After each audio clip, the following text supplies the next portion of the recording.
Vous voulez courir plus longtemps sans vous épuiser? Que diriez-vous si une méthode pouvait transformer vos performances en course à pied? C'est ce qui a permis à Eliud Kipchoge de courir un marathon en 2 heures et 1 minute. Dans cette vidéo, je vais vous dévoiler les mystères de cette technique fondamentale. Est-il réellement possible de doubler votre endurance de manière sécuritaire? Et on va voir ensemble comment l'appliquer au quotidien. Avant de plonger dans le sujet, laissez-moi me présenter. Je m'appelle Hugo, j'ai 26 ans et je suis passionné de sport et de longévité depuis des années. Suite à d'anciennes blessures, j'ai bien failli arrêter le sport, mais j'ai pas baissé les bras. Je me suis entouré de coachs et de professionnels et avec beaucoup de travail, on a réussi à surmonter tout ça. Maintenant, je cours 20 à 30 km par semaine et j'ai changé ma manière de m'entraîner et surtout d'écouter mon corps. C'est après cette expérience que j'ai décidé de m'investir à fond et d'aider aussi d'autres sportifs à prendre soin de leur longévité. Et les leçons apprises, je les partage dans mes projets et sur cette chaîne.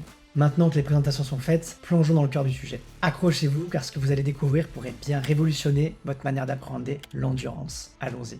Étape 1, les fondamentaux. Bienvenue dans le monde fascinant de la course à longue distance. Vous vous demandez certainement comment des athlètes comme Eliud Kipchoge peuvent courir de telles distances avec autant de facilité. La réponse se trouve pas forcément dans leurs jambes, mais surtout dans leur manière de gérer l'énergie. C'est cette gestion qui permet de défier nos limites. Imaginez votre corps comme une voiture de course. Vous avez une quantité limitée de carburant, et l'efficacité avec laquelle vous l'utilisez va déterminer la distance que vous allez parcourir. En course, cette efficacité se mesure à la façon dont vous utilisez l'oxygène et brûler des graisses. Donc courir vite c'est bien, mais savoir gérer votre énergie vous permettra de courir plus longtemps. Il y a beaucoup de mythes dans le monde de la course, on entend souvent plus vite, plus fort, mais c'est pas le meilleur conseil, surtout dans la course de fond. Les experts s'accordent à dire que les clés de la longévité résident plutôt dans une approche plus mesurée. Alors quelle est cette méthode qui pourrait drastiquement vous aider à progresser en endurance? Je vous en parle dans quelques instants. Avant ça, voyons l'étape 2, les clés de l'endurance. Courir plus longtemps sans vous épuiser va bien au-delà de l'entraînement physique. Il s'agit d'harmoniser le travail entre votre cœur et vos poumons. Votre fréquence cardiaque et votre respiration vont être les indicateurs de votre performance. Donc courir à une fréquence cardiaque optimale va permettre à votre corps de mieux utiliser l'oxygène et de brûler les graisses comme source d'énergie. Et une bonne respiration va considérablement améliorer votre efficacité de consommation énergétique. Le plus important, c'est d'avoir un souffle et une allure régulière et surtout d'y rester. Les méthodes d'entraînement centrées sur la vitesse et la puissance ne sont pas adaptées à tous, surtout si vous voulez travailler en endurance. Alors quel est cet élément manquant? C'est ce que nous allons voir tout de suite. Étape 3, la révélation. La méthode secrète, celle qui a permis à de nombreux coureurs de fond à atteindre des performances incroyables, je vous la dévoile tout de suite. Avant ça, n'hésitez pas à vous abonner pour soutenir la chaîne et aussi parce que ça me fait plaisir. Eh bien mes amis, c'est l'endurance fondamentale ou l'art de courir lentement pour aller plus loin, plus vite. Pour la pratiquer, c'est simple, il faut courir à une allure sur laquelle vous pouvez maintenir une conversation.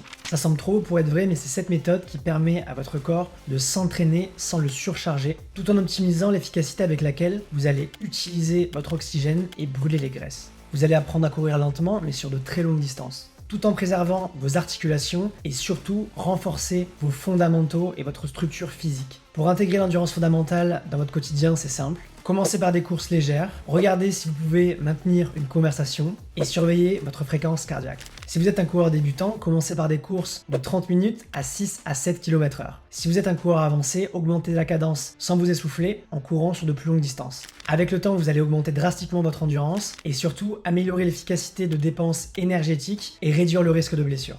On a souvent tendance à vouloir courir vite et loin dès le début et surtout montrer les captures d'écran de Strava à nos potes sur les réseaux, mais c'est la meilleure manière de se faire une blessure, surtout si on n'a pas encore des fondamentaux ultra solides. C'est contradictoire, mais pour courir vite, il faut savoir courir lentement.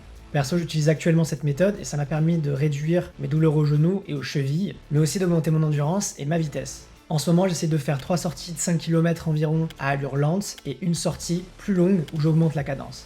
Donc en résumé, commencez doucement, écoutez votre corps et regardez peu à peu comment vos courses se transforment. Franchement, j'aime beaucoup cette méthode parce que ça permet aussi de profiter différemment de ces courses sans toujours être dans le dur et la performance. Ça, on le réserve plutôt pour les courses. Likez la vidéo si je vous ai apporté de la valeur. N'hésitez pas à me dire dans les commentaires si vous voulez partager votre expérience à propos de cette méthode ou d'une autre que vous pratiquez en ce moment. Restez motivés, gardez la forme et on se retrouve la semaine prochaine pour un nouveau sujet. Salut!